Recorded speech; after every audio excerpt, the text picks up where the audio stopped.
और सुनाओ, अस्सलाम वालेकुम। आपका नाम क्या है? क्या किया? तुबा ताहिर। तुबा ताहिर। तुबा ताहिर। जी। तूने मेरी बेटी का नाम जुड़ा लिया। बताओ। अस्सलाम वालेकुम प्यारा हुजूर, मेरा नाम है तुबा ताहिर और मेरे अब्बू का नाम है ताहिर अहमद। मेरा सवाल है, कहाँ से आई हैं आप? किस मस्जिद से? किस जगह से आई हुई हैं? Inner park.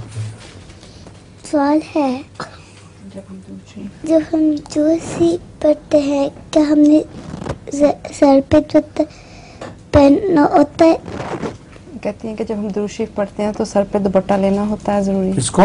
दुरूद शरीफ जब पढ़ते हैं तो सर पे दुपट्टा जरूरी लेना होता है। अच्छी बात है, दुपट्टा ले लिया करो। हैं? अभी भी तो लिया हुआ है ना, तो दूसरे पढ़ते हुए तो क्या तकलीफ है दुपट्टा लेने में?